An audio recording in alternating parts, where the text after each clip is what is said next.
live to Bills Mafia Worldwide with Greg Tompsett and Aaron Quinn. Welcome to the NFL. Doesn't matter what's happened before today. Today's a brand new day. It's a brand new season. Your number one podcast for objective Buffalo Bills coverage. No matter where you are, we got you covered.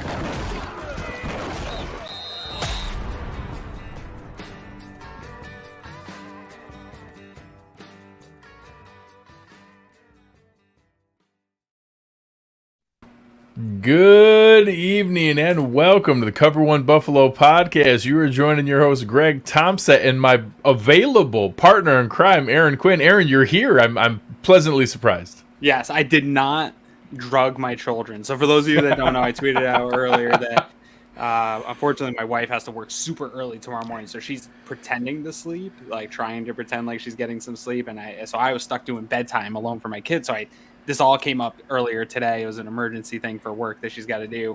And so I texted Greg. I was like, I might be late. I might not be on the show at all. I don't know what's going to go on. My kids can linger into the 9 p.m. hour with bedtime some nights. And so I had anxiety all day, but with like about 2 minutes to spare, I slid in here, got in. Everybody's asleep, sound asleep. Hopefully nobody walks through the door. It's live here. So if a kid comes wandering in, this is my life, folks. That just is what it is.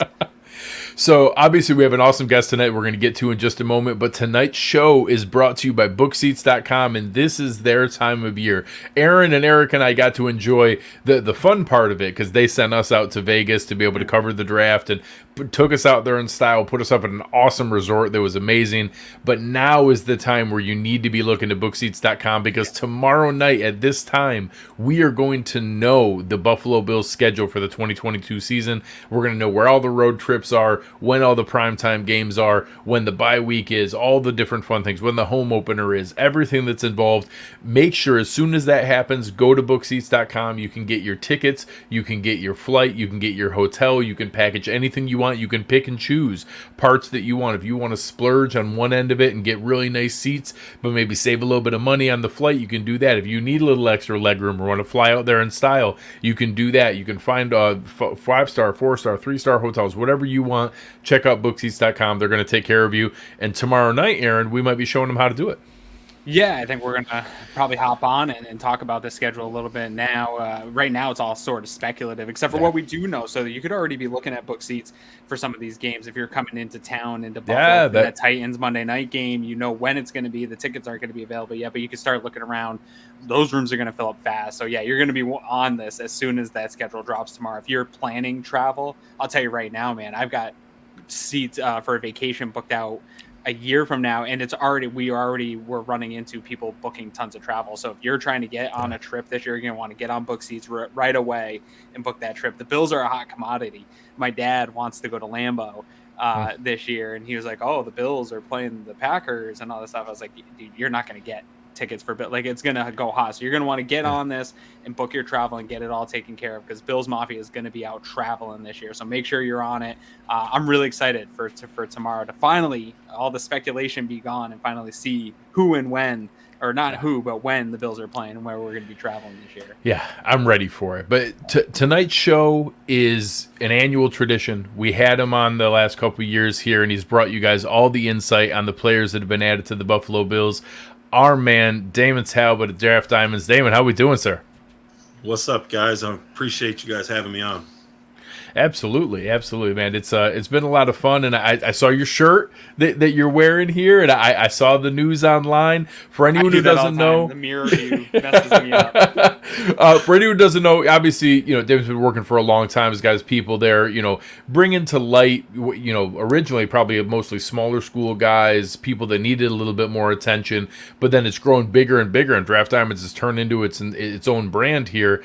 And now, let the people know some really exciting news, what you're doing with the Hula Bowl.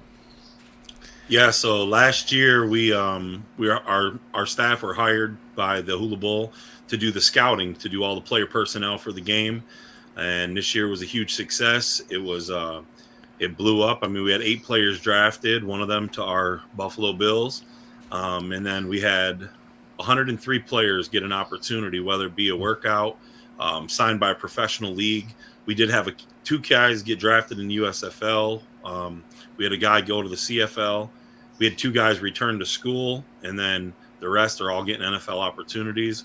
With one guy potentially, he's got an offer right now to go join the WWE. So we've really helped a lot of kids get get the opportunity.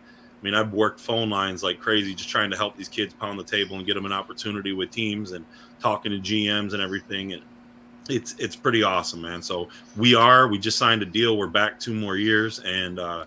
It'll be at UCF for the next 2 years. So we're excited to congratulations, to have man. it. That's so cool. I appreciate it. And we've known each other now through Twitter and through the Bills media stuff for years now. But for people that don't know, how did you sort of get into this niche market of these smaller school guys and, being on this pulse of the undrafted free agent kind of area and the late round pick area? Like, what got you into that space?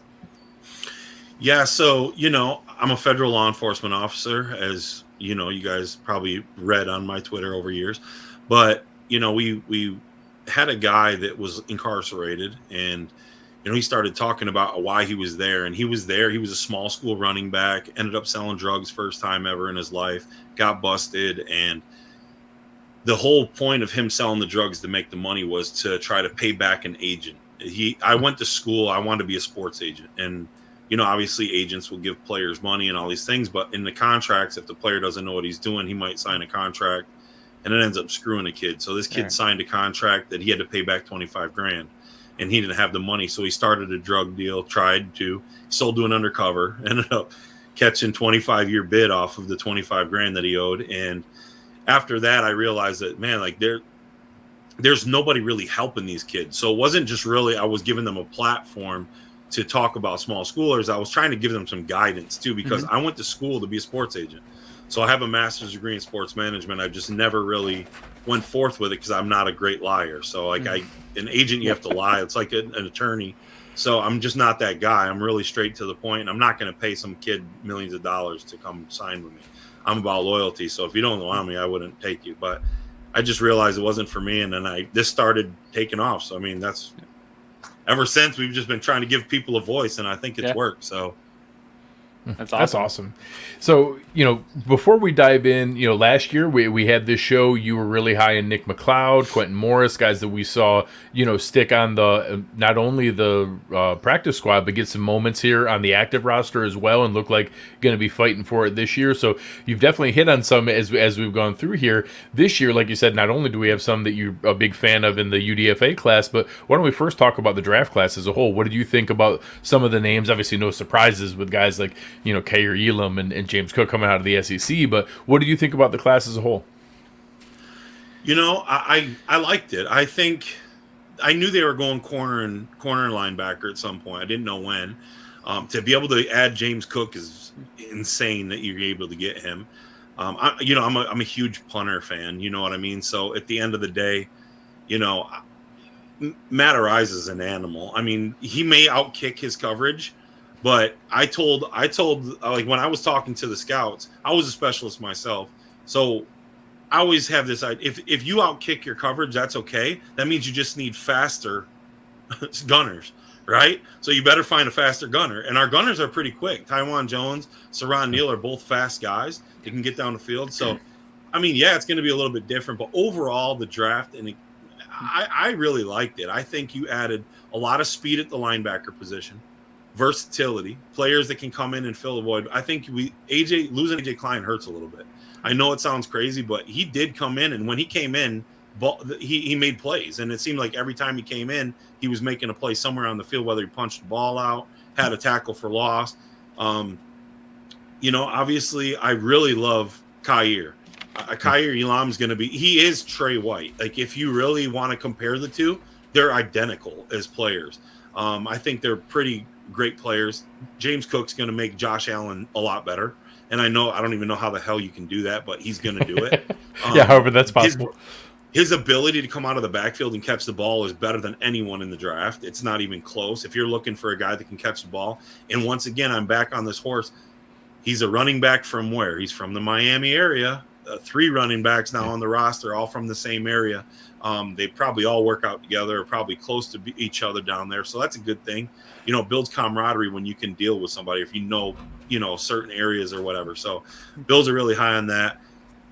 overall, I'm a huge fan. You know, I love the Christian Benford pick. Obviously, Benford was in our game, and you know, what can I say? I'm a homer when it comes. I was saying some of the guys here say that they found out about him through you. That's how they found out about him. Real quick on Benford, because this is interesting because I do think the Bills probably took some guys that maybe could have gone undrafted or would have been later guys that they wanted to get a chance at because they were going to maybe struggle to get some of the premier undrafted guys, but maybe not Benford in this scenario, but some of the other guys late.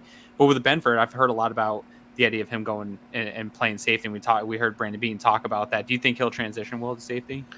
Oh yeah. Let me tell you something, pound for pound, the entire week of the Hula Bowl, this kid was lights out. I mean, in your face, didn't talk. He wasn't like there's guys that we couldn't stop talking, but Benford wasn't a guy that was like really in your face talking. He just shut you down, and he was doing it to everybody. He was going up. For example, this is one thing that I really took away from him at our event. He would go up against a player, shut him down, and then you'd come back out, and he'd watch around. No other cornerback was coming out. He'd run straight back up to the line and jump right back in because no one was getting up there. So he was taking constant reps. I remember, for example, Alonzo Highsmith was at our game. Zoe's with the Seattle Seahawks. He's high up in the Seahawks. He walked by and he goes, "That kid from Villanova, if he runs a 4.4, he's getting drafted." Well, he ran a 4.51 and he still got drafted. So obviously, you know what I mean? The kid's a talented football player. The entire week he impressed. He had tons of interviews. I think he met with all 32 teams. And, obviously the Bills did a great job. They brought down a lot of people. You're going to find out in the UDFAs that they love the Hula Bowl, and I'm happy that they love the Hula Bowl. But it was a really great draft. I think Bean and them knocked it out of the park to be able to fall back. They were kind of strategic in the way to still land the players. I think they did a great job. Nice. So, obviously now we get into, we had Benford. And any other thoughts on Tenuta or any of the other pieces in the draft that you guys had? Yeah, I think Terrell Bernard's going to be the guy that people are going to fall in love with. And I think he's the guy that's going to really come in and shine. If anything happens to Milano, this is Milano Jr. This is his clone. It's the same damn player. If you look at the film, he's really great when it comes to pursuing the play. Like, obviously, angles matter in this game. You might not be the biggest, fastest physical person, but angles matter. He takes amazing angles. If you watch the way he plays the game, he's at the point of attack, like he's right there all the time.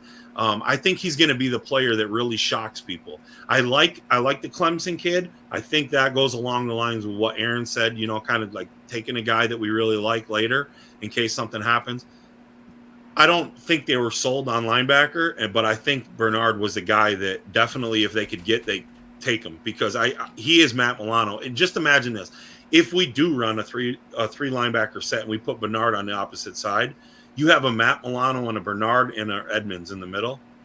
That's pretty nasty, bro. I'm telling you right now, because Bernard, watch when you guys watch him. He's quick and he's always around the football. So I think that's a really good ad. He's probably, in my opinion, value-wise, I think that was probably the best value pick for the Bills in the draft. When you're talking about this idea, do you think this is a guy that can come? Is this like a 2 to 3 year down the line type of? He's going to come in and be that kind of guy in defense, or do you think he can come in right away and be a third linebacker in a pinch and limited snaps? I think he can come in week 8 and perform. Yeah. I think it'll take time to understand the system. That's what Milano did, right? You know what I mean? Yeah. I think, but by week 8, week 9, if there's an injury, I think he's not.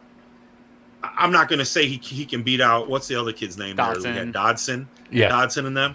Listen, I think he's more athletic. I think he's a better football player overall than Dodson will be.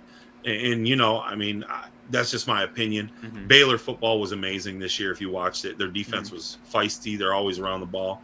And, he was one of the main key ingredients to that defense. So, well, and we know the relationship. I like the kid. Yeah, the relationship there with McDermott and Aranda, if Aranda's going to vouch for a guy, and you talk about, as soon as we, Aaron and I started doing research and looking, he talks about him as the heart and soul of the team, their locker room leader, Petrie everything that's there. Defense, right? And talking about this studs. other guy as that's really going to go a long ways for a guy like McDermott. For sure. So let's dive into this class. We got 11 Get names into to it, go yeah. through here. The first one on the board certainly ingratiated himself to Bills Mafia with some fun videos and talking about how excited he was. Tell us a little bit about Alec Anderson with UCLA.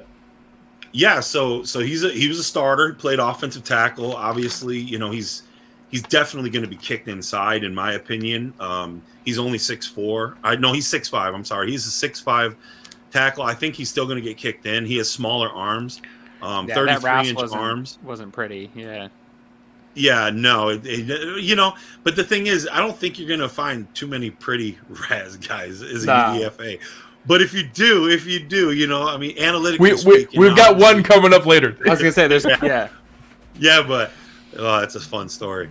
But listen, yeah, definitely when you look at the kid, 21 reps at 225 for a tackle is pretty damn good, to be honest with you, because they usually have longer arms. 33-inch arms aren't the biggest arms, but like I said, he's a big kid. He has starting tackle experience, so he can play multiple areas on the line. I'm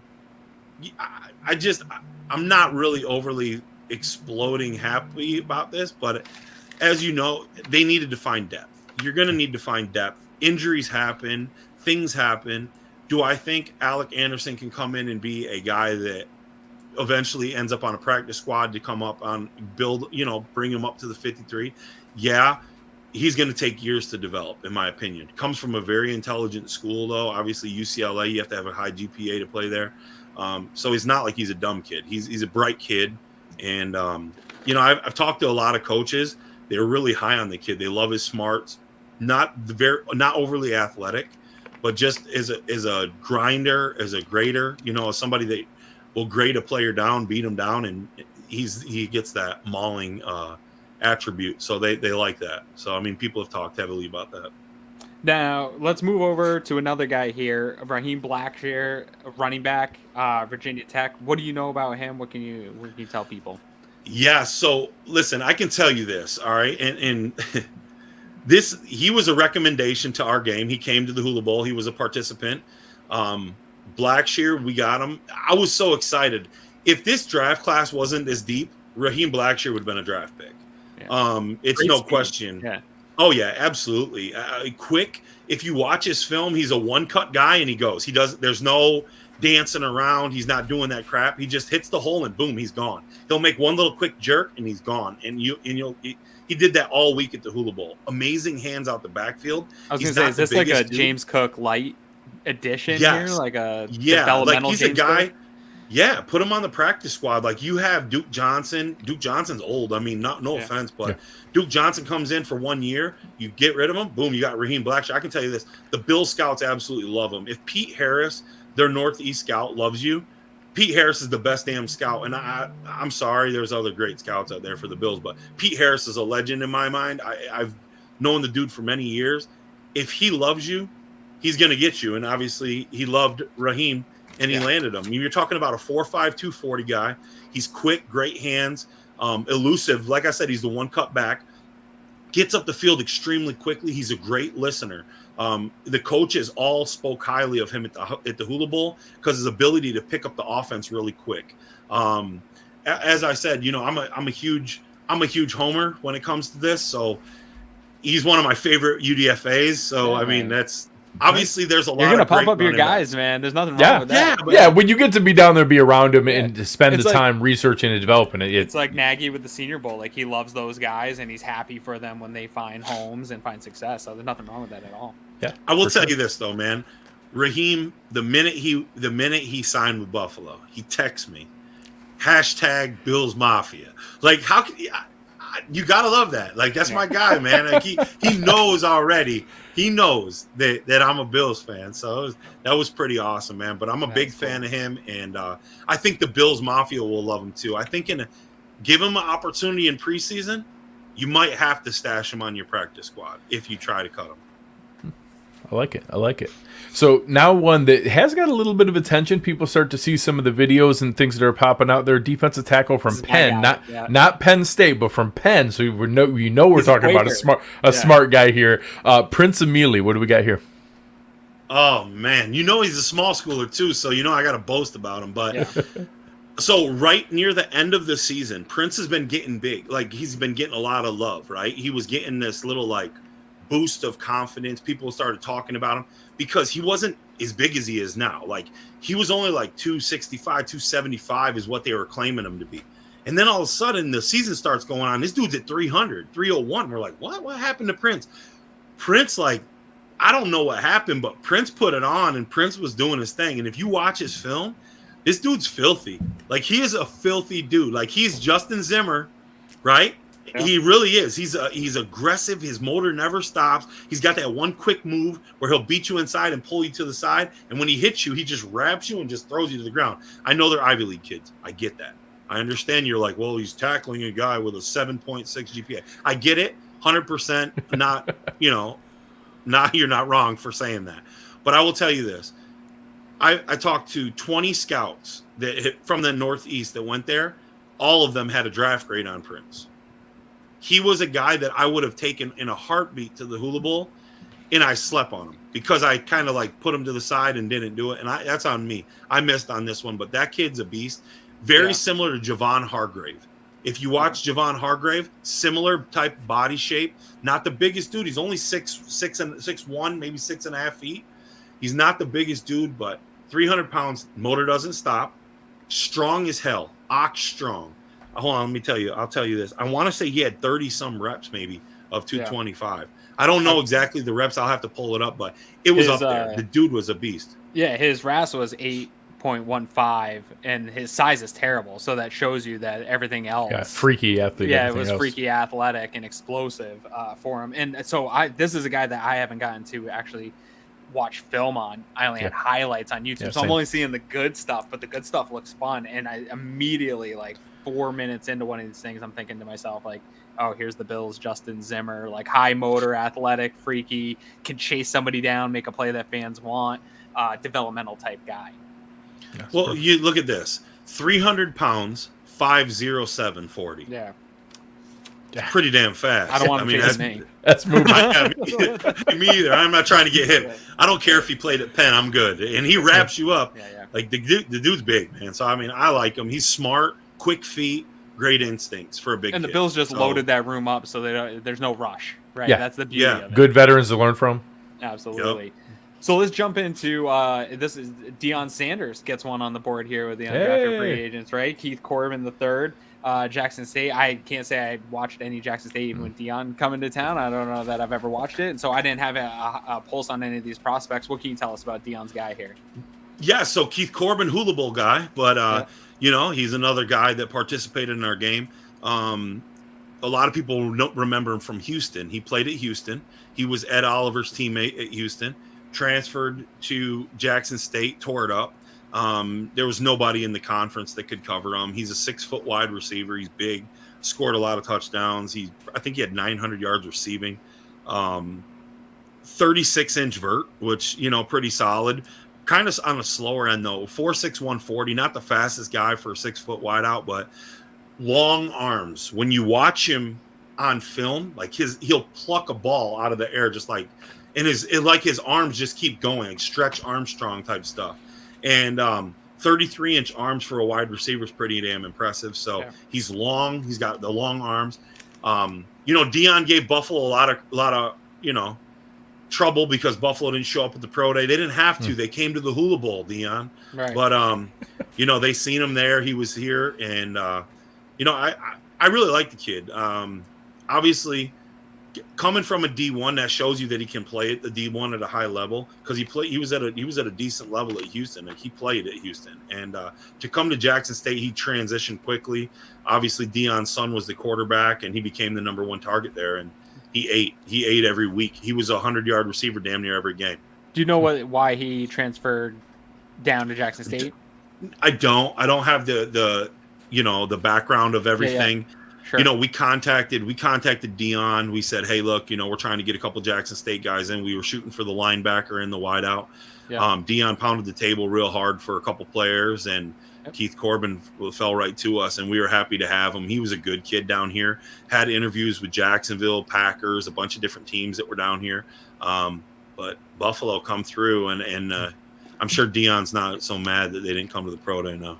Yeah, right, for sure. So another. Yeah, go ahead. I was saying another program here that had a fair amount of attention, more on the offensive line side of things for the work that I was doing. But we had at the corner position here, Travon Fuller from Tulsa. What do you got on Travon? Another long kid, man. If you watch him on film, he's a little light in the pants. He's not the heaviest kid, about 180 pounds, but he's super long. Like his arms are just long. Like this feels like he's Levi explosive. Yeah. Right. Yeah, he's kind of skinny. He's gonna have to put some weight on. But I'll tell you what, he's feisty as hell. Tulsa corners, the last 3 corners that they had, two of them transferred, 2 of them went to Mizzou. So there's 2 starters from last year went to Mizzou. Travon comes in and still gets signed by, like, he was behind them guys, and he came in and still he was a A&M guy, wasn't he? Right, yeah, but I'm just saying, to be able to come in, they had to get somebody. Obviously, they lost both their corners with the Mizzou. The Mizzou's cornerback coach the Tulsa cornerback coach went to Mizzou, took both the corners with him. They were empty. Travon goes over there, balls out, has a great year, and he's long, physical. He always is around he always has his hand near the ball, so he does a great job there. Let me see if I have some numbers on him. Here, I got one that 4.6940. Go ahead. Yeah, was for this draft class of corners, which was a deep corner draft class, of one of my favorites in a long time. He was the 7th highest graded run defender according to PFF with an 85.7. So I love to see stuff like that, because a lot of the other stuff you can teach. You can't teach that attitude of going in and playing the run. If you watch his film, he's not afraid to tackle. Yeah, absolutely not. Like he'll hit you at your knees, obviously, if you're running back, but he'll come up, he wraps up well, and he pops up, and he's always got this little thing that he does when he gets you, but he's getting you in the backfield. Yeah. And he does a great job, man. I mean, I like the kid's film.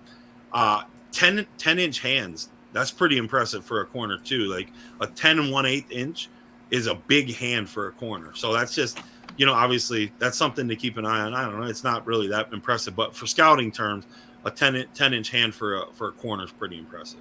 For sure. That combination, when you have a lighter guy, but the tackling, that's a good combination, because a lot of times you don't associate that.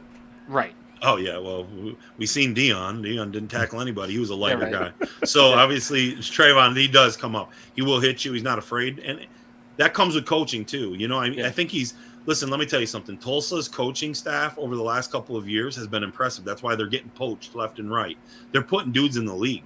Mm-hmm. And they have a great program, and he was coached by some great coaches. So I think he'll have a shot, to be honest with you, but we'll keep going. That's what it's all about, man.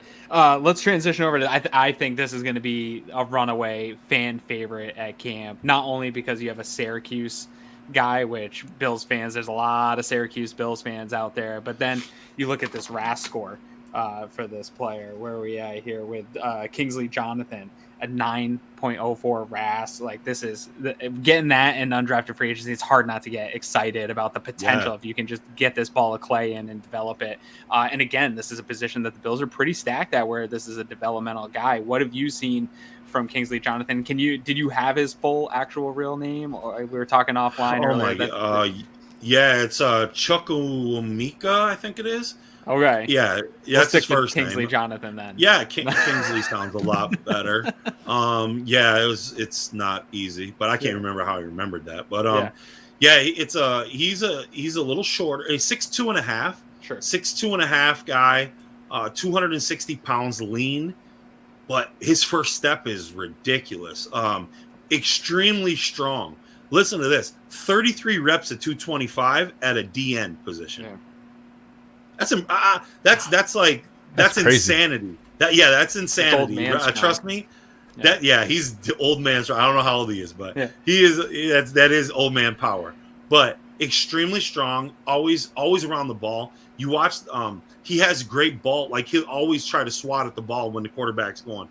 That Syracuse pass rush was phenomenal last year. They had 2 kids, the kid from McNeese State that transferred, and then him coming off the edges. They were wreaking havoc on everybody. And, I like the kid.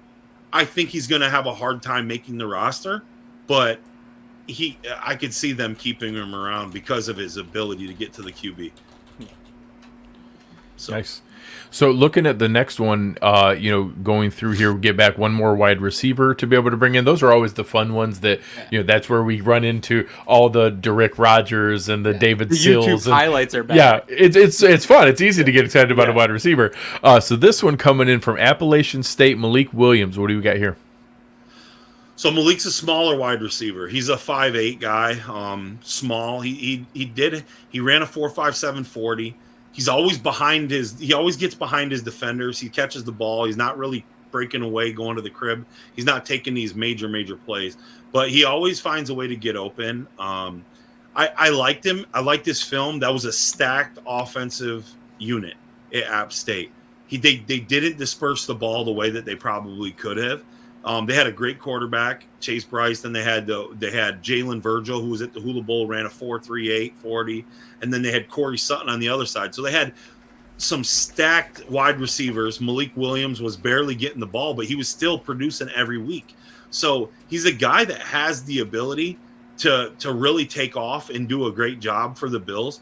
He'd be more of a slot guy. He's not going to be an X or a Y.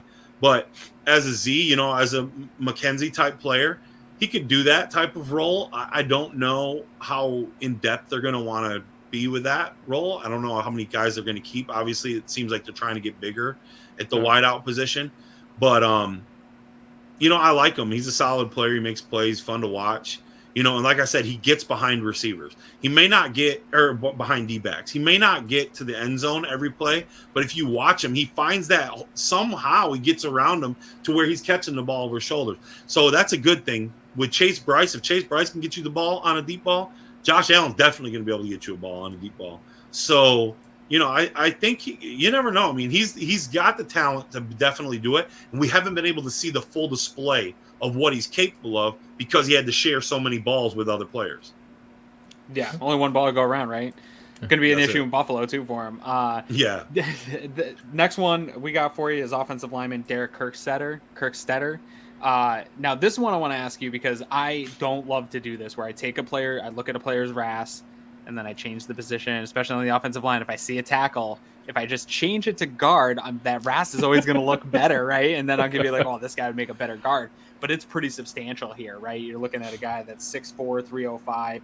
He's got a 7.82 RAS at tackle, but when you do switch him to guard, it's 9.31. That's hard for me as a fan to ignore. Do you think this is more of a guard prospect, or is he going to stay at a tackle prospect in his development?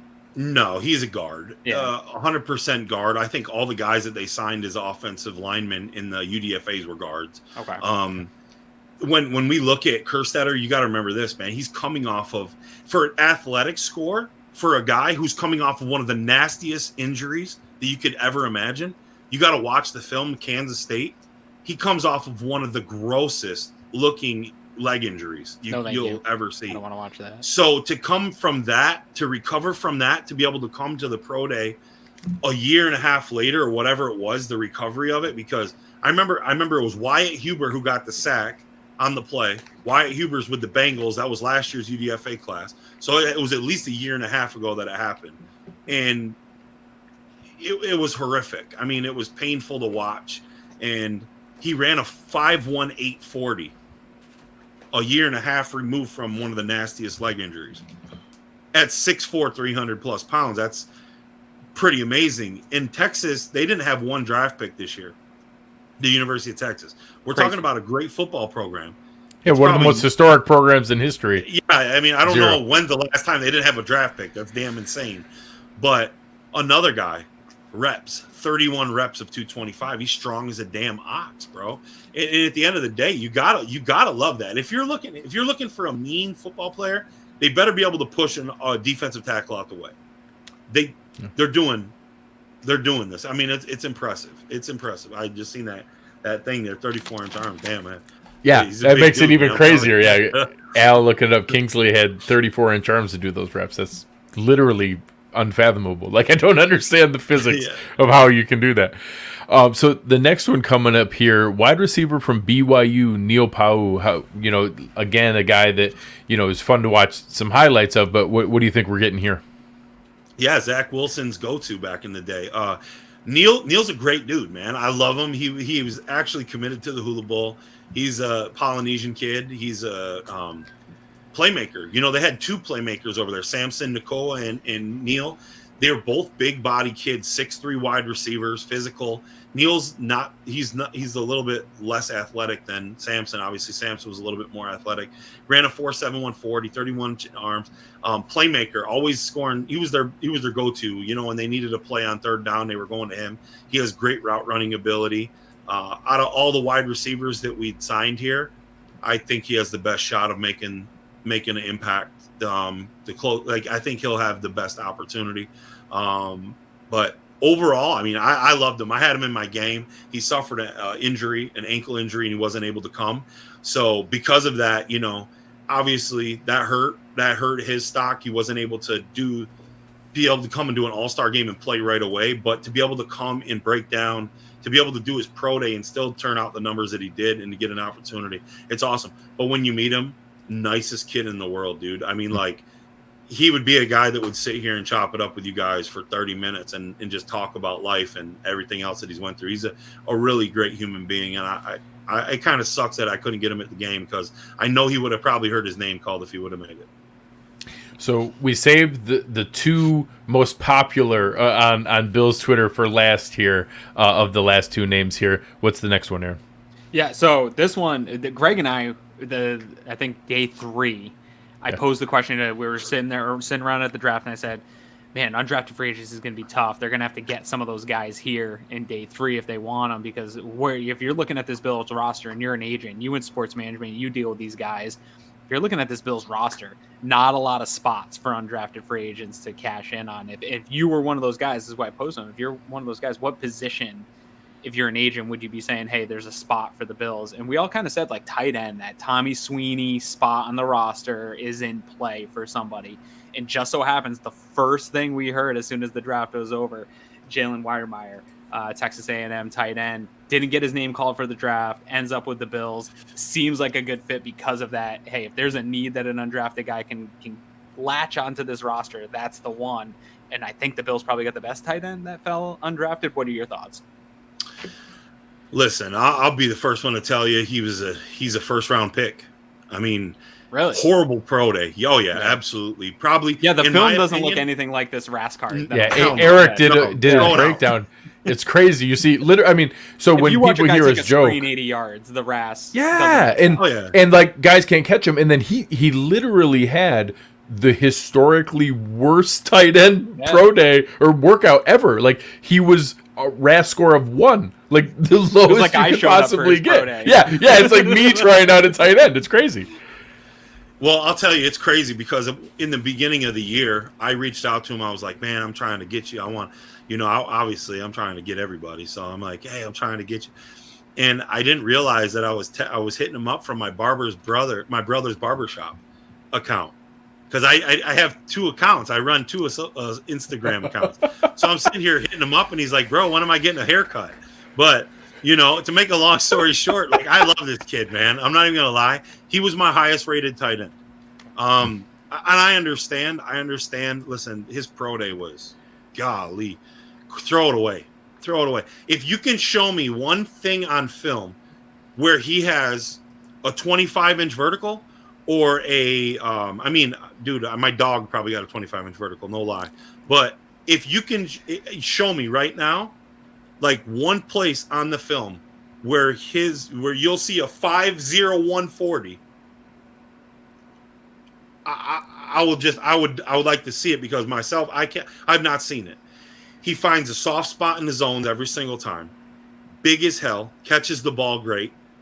No, I cannot believe he didn't get drafted. I don't know what else happened, but he was an absolute animal. They didn't throw him the ball as much.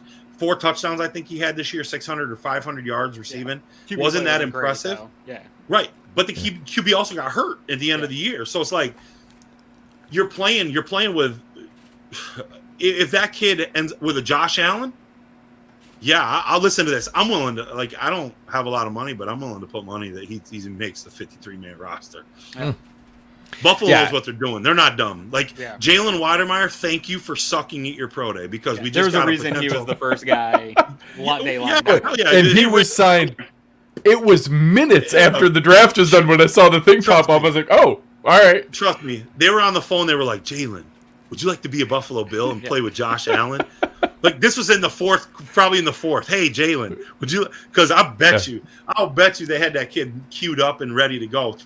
He probably got a great little signing bonus to come to Buffalo. Yeah.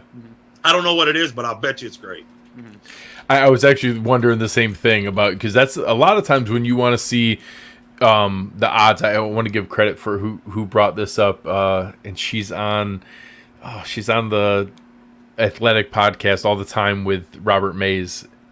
Lindsey Jones brought it up and said, hey, if you want to see the odds of which UDFAs have the best chance of making the 53-man rosters, just sort it by signing bonus and see who did they have to throw a little extra money to be able to get in the door. And a lot of times you'll see those are the guys who have the higher chance of being able to make it. And the fact that Wydermyer was signing moments after the draft, I also think that's smart work by his agent to know that, hey, your path to the roster here is a battle with Tommy Sweeney. On a Super Bowl team. On a Super Bowl caliber team. And that it's you versus Tommy Sweeney for a roster spot. Right. And that not that that's a guarantee. Of course, Sweeney has a leg up with knowing the system and maybe some of the blocking elements of it that Wydermyer would have to show out. But, that's a legit shot to make a roster for a guy who's not drafted. I think that's really smart work by his agent as well.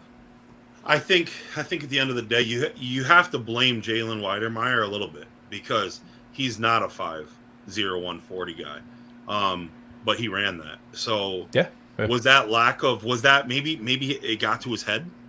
Maybe people were telling him you're a first or second round pick and it got to his head. I don't know, but if he comes in, puts in the work, and plays the way he played at Texas A&M, he will be on the football field this year for the Buffalo Bills catching passes. I'm telling you right now, he is better. I am not a Dawson Knox home. I don't like him very much. I like him. I'm not a huge fan. Heart. I know, and you know this. You guys have heard me say this. I've been saying tight end is a position we need to upgrade. And it's not, no offense to Dawson Knox. For what I'm looking for in the tight end in the red zone for the Buffalo Bills is Jalen Wydermyer. A big physical guy that can catch the ball over top of somebody. Dawson Knox, he's not that guy. Now he's great in the open field. He'll stiff arm you to the moon. But I wanted that big guy in the red zone, and they gave that to me. And I'm telling you, he's taking Tommy Sweeney. You're officially on notice. All right. I love it. So our last one here, and I want to give a shout out. Well, one of our favorite followers here who's with us all the time, Garbage Al. He's fantastic. Awesome. Saying saving the diamond of all diamonds for last. My boy Tanner Owen, let's go. So again, I literally did not know this human existed or until the school. I didn't know that Northwest Missouri State was a place that people played football. So school us. Let us know what we're getting, because once I saw the athlete in the workout, I was very excited. All right, so I'll just tell you straight up. Like, I got a phone call mid-year from a scout I'll just tell you straight up, a former Buffalo Bills scout who's in the Midwest calls me, says, dude, there's this big white boy down here. He just ran a 4.86 40. I'm like, how big is he? 305? Man, get the hell out of here. Listen, I haven't seen an offensive lineman run like that since Teron Armstead. I'm like, okay, well. So I already knew that this kid was going to test well. Then he tells me, it's Tanner Owen. I said, man, come on, bro. I'm a huge Tanner Owen. I'm a fan, okay? Because why? Diamonds are caught, NFL draft diamonds, right? That's what we do. Hula Bowl, baby. Where did he play the Hula Bowl? All right. So Tanner comes to us. We get him in. Only game that we were able to get him. I think he ended up getting a Shrine game after us, picked up, or if not, I know he was high up there. But another game tried to pick him up after us. This kid was a D1 player. He left school. Mizzou left school. Goes to Northwest Missouri. Now, I'm so shocked you guys said you didn't know who it was, because the Patriots drafted Sam Roberts from the Hula Bowl from Northwest Missouri State in the 6th round, right, who signed today, by the way. But they came in. This kid's an All-American offensive tackle, multiple years in a row. A freak of a guy. Just to give you an example, 305, 500 40. He's faster than Jalen Wydermyer, and he's freaking 55 pounds. Are you saying that he's in play for tight end 3 or no? I can tell you this: the New England Patriots privately worked him out as a tight end. That's why I posted that video of him working out as a tight end. Everybody's been wanting him as a tight end. Buffalo wanted him as a guard.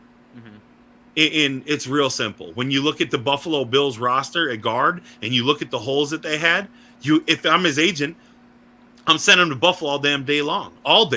Because I think Tanner Owen can make this football team. Yeah, there's a lot of bodies at interior offensive line on the roster, but none of them. No, I mean, a lot of dead weight.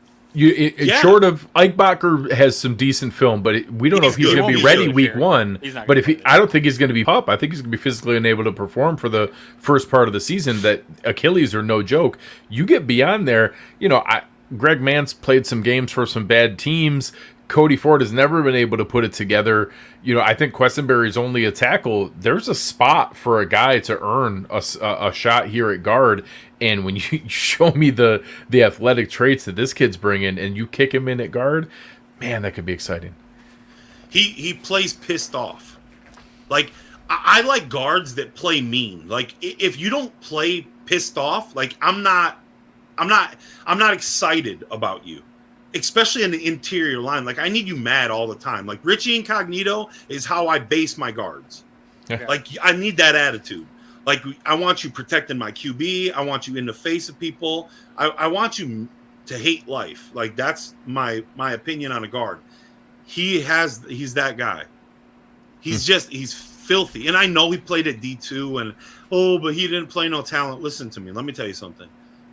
To be an All-American in the MIAA, in that conference, that's John Brown, played in that conference. That major players, Pierre Desir, you keep going. The list goes on and on and on. It's the best Division II school, damn near, in that area, in that conference. And he's putting up numbers that were better than, like, his vert was 34 inches. He had a 9-inch bigger, a 9-inch higher vert than Jalen Wydermyer.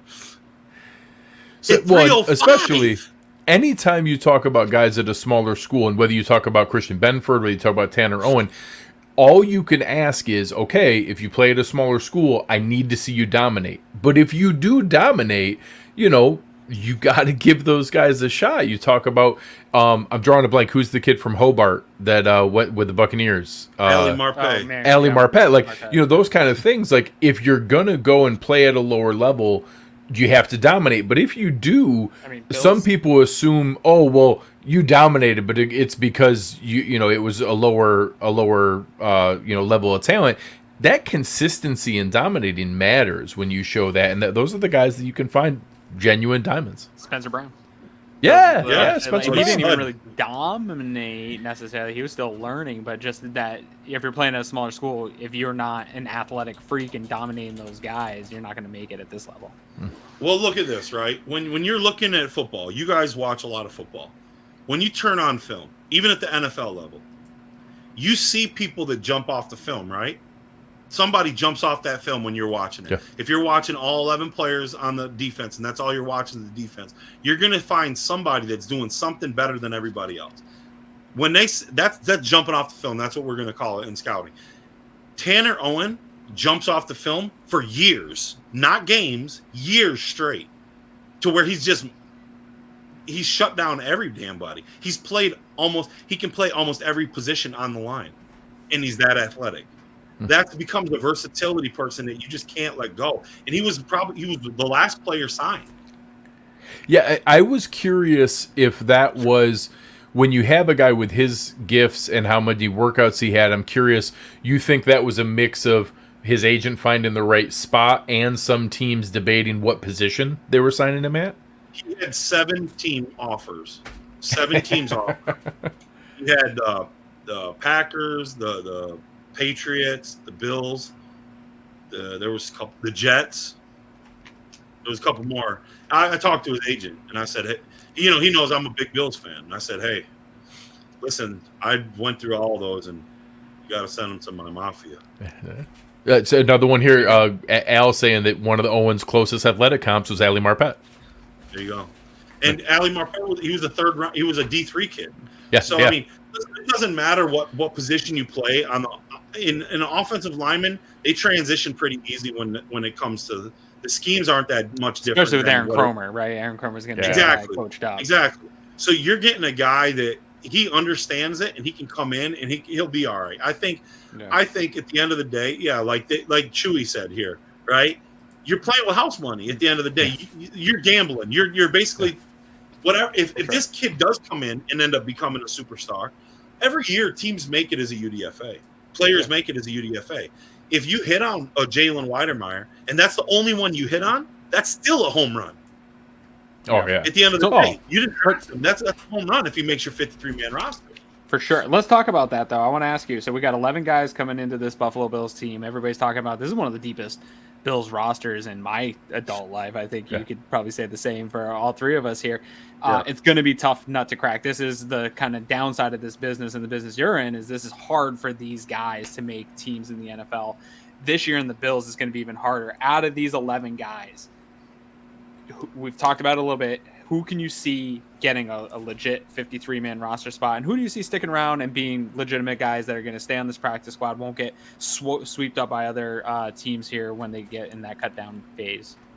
Yeah, so I think Wydermyer is a lock. I think he'll make the 53-man roster. And I think just off of his talent alone, I think the Bills would be dumb to let him go because unless he just doesn't show up and put forth the effort. Obviously, he didn't put forth the effort leading up to the draft, which sucks, but he definitely has the talent to make the 53. When you look at the other guys, I think a guard will have an opportunity. I think the guard play, Kerstetter is still coming back. He's still athletic. I could see Kerstetter getting an opportunity, depending on how healthy the knee is. Obviously, he was healthy enough that they brought him on and signed him.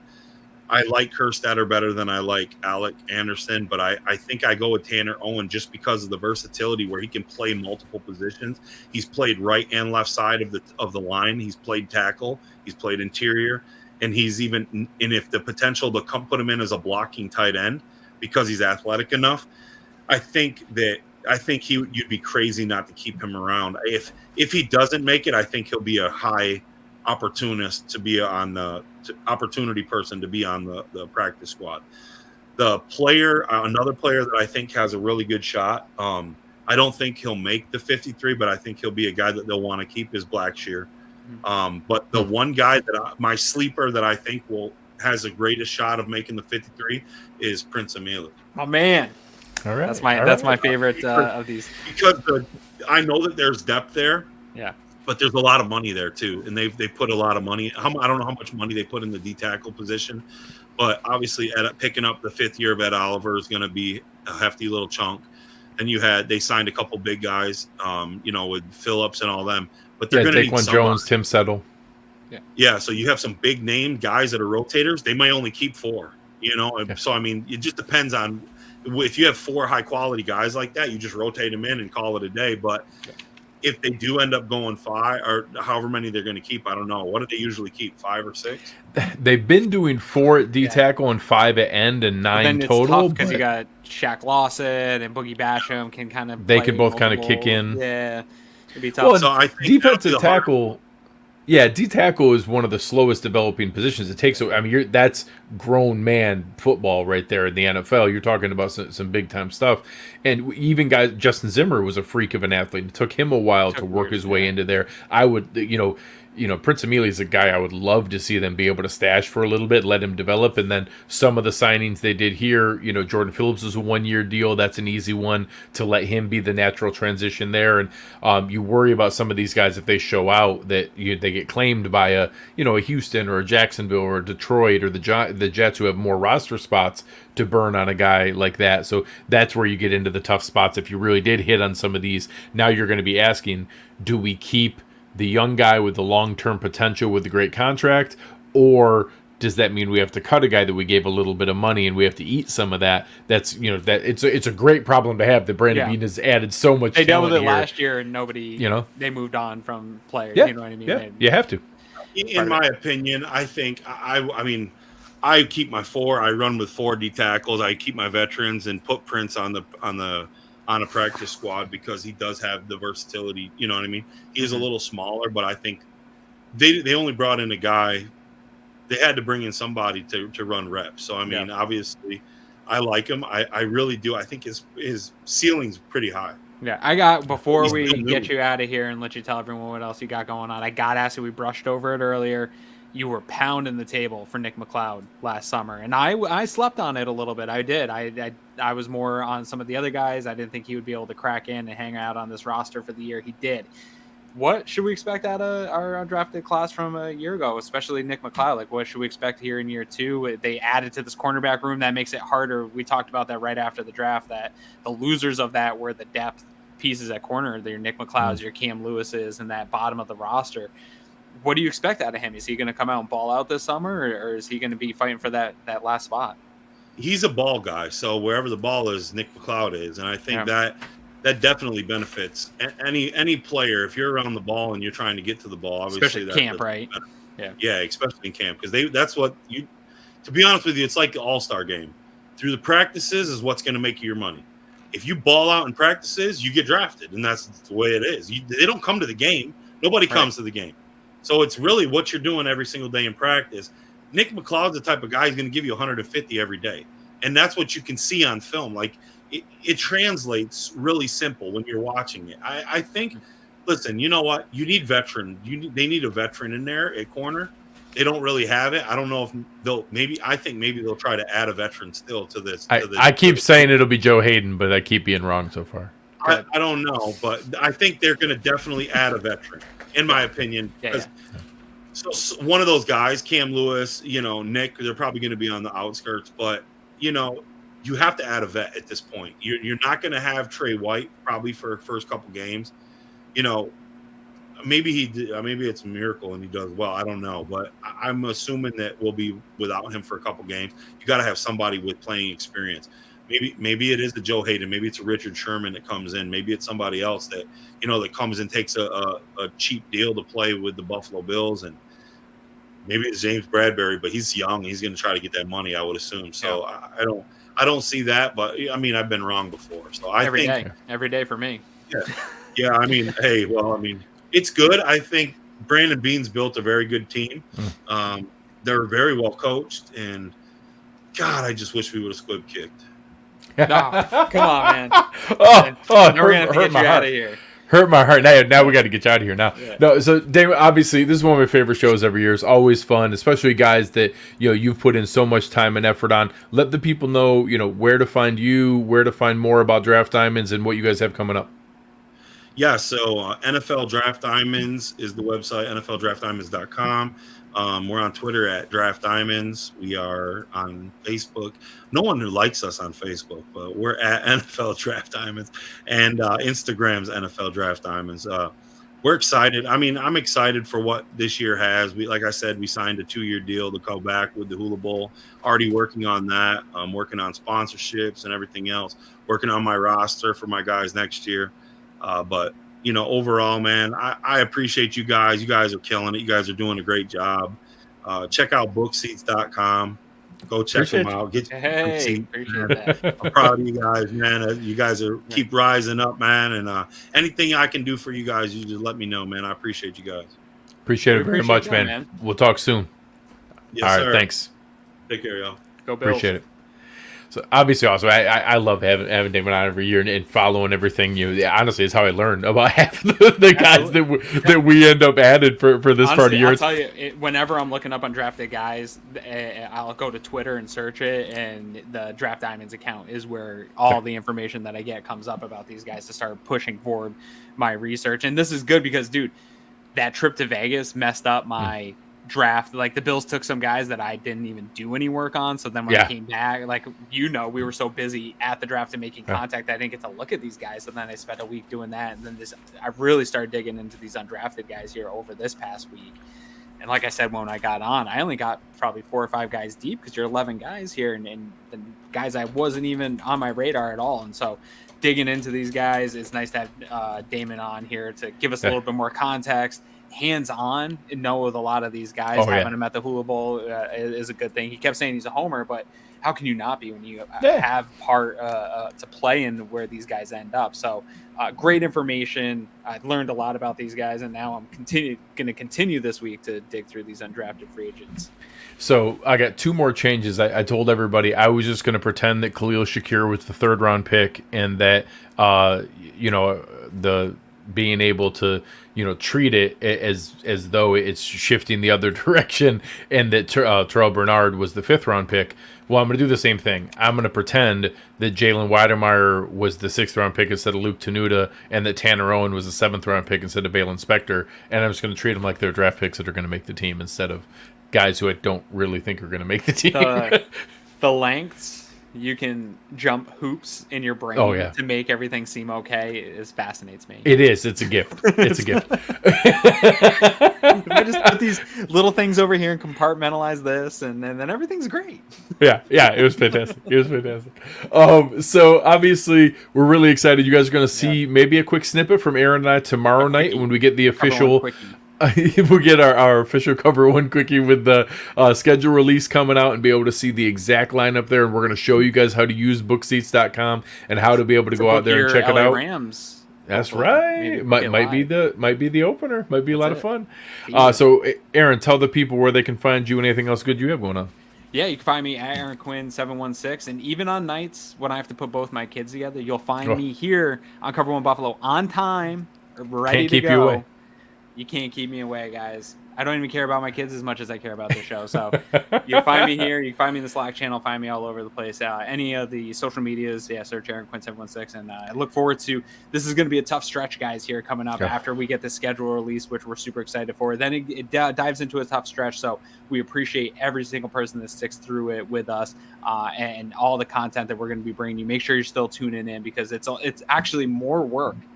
For us this time of year. We were just talking about that. Then during the season, it's easier just to react to what's going on. Yeah, we preview the game coming up. We talk about the game that just got played. Now we actually have to prepare. Earn our keep a little bit here. So make sure you're tuning in with us. And I'm looking forward to it, though, because I'm super excited for this the whole season getting kicked off. Speaking of which, help us out here. Give us a like, give us a rating, give us a review. Tell a neighbor about it. Tell a friend. We put in a lot of work here for you guys. It really means a lot to us if you can share what we're doing. Wherever you're listening, everything that's going on.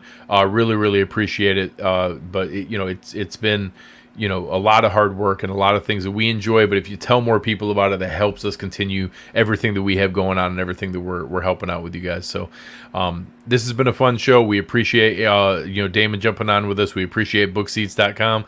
But on behalf of Aaron Quinn, I am Greg Tompsett. You've been listening to Cover One Buffalo, and we are out.